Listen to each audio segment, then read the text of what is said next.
अस्सलाम वालेकुम, welcome back to part 3 of the exercise of chapter number 3 Daffodils English. इसमें हम अब कंपाउंड प्रपोजिशन पढ़ेंगे।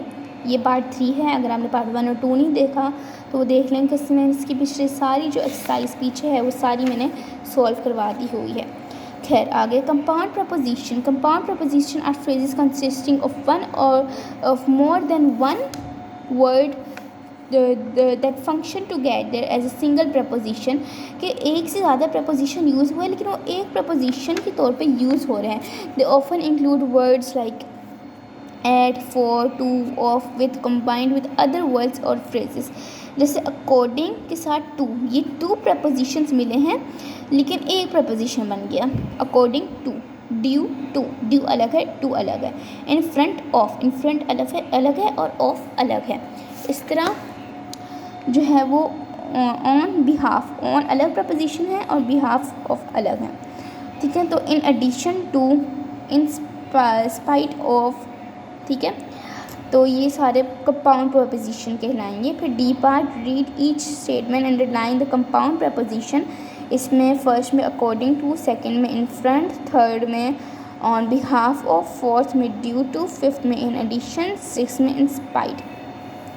एंड आगे prepositional phrases consist of preposition followed by a noun, a pronoun or a noun phrase, the object of preposition which provides additional information about the time, location, direction, cause, manner और condition, ठीक है। तो structure के बारे में अगर preposition और plus object of preposition use होगा तो इसकी एग्जाम्पल बताइए। Time, before, we should discuss the plan before the meeting, तो ये बिफोर द मीटिंग यहाँ यूज़ हो गया। यहाँ ड्यूरिंग द समर, यहाँ in the park, picnic in the park और ऑन द टेबल, ये सारे जो हैं वो प्रपोजिशनल फ्रेजेस हैं।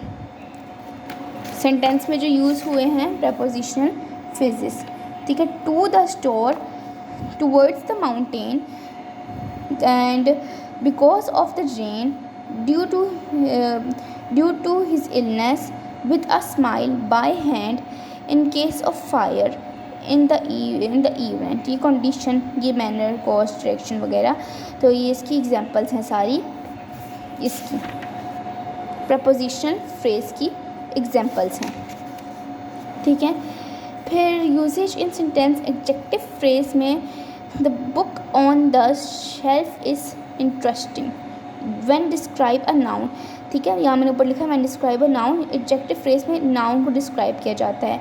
एडवर्ब फ्रेज में क्या होता है कि when action is being done, जैसे कि she सैंग with Joy, she arrived after school. ये मैं आपको एक्सप्लेन कर रही हूँ, ज़्यादा रीड नहीं कर रही हूँ क्योंकि एक्सप्लेनेशन ज़्यादा इंपॉर्टेंट होती है, ठीक है। और ये जो सेंटेंसेस हैं यहाँ, ये मैंने आपको समझा दी है कंपाउंड प्रपोजिशन, तो इजीली सेंटेंसेस बन सकते हैं। एंड आप ये वाले सेंटेंसेस भी लिख सकते हैं, जैसे अकॉर्डिंग टू, यहाँ जो है इसका अकॉर्डिंग टू वाला सेंटेंस जो यहाँ लिखा है वो यहाँ इसके आगे लिख दें, इस तरह सारे, तो वो भी करेक्ट कंसीडर होगा। आगे चलते हैं हम एफ पार्ट में। Read each statement and underline the prepositional phrase, then write whether it is an adjective phrase और एडवर्ब फ्रेज। तो first, the book on the shelf is mine, ये एडजेक्टिव फ्रेज है। She recites the grace, adjective phrase, adverb phrase. They travel to the mountains, preposition phrase. The cat under the table is sleeping, adjective phrase. He arrived after dinner, adverb phrase. The painting on the wall is beautiful, adjective phrase. अब यहाँ मैंने जो है वो कुछ sentences बनाए हुए हैं, जी पार्ट कर रही हूँ। In the morning he study daily, in the morning under the bed, the cat is sleeping under the bed with a smile. After a while she met her friend with a smile. After the game we went for shopping. On the roof children were playing on the roof.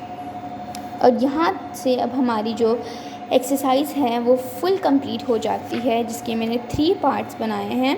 तो आप सब parts को अच्छे से देखें। Next हमारा next जो है वो मैं वीडियो में आपको बताऊंगी।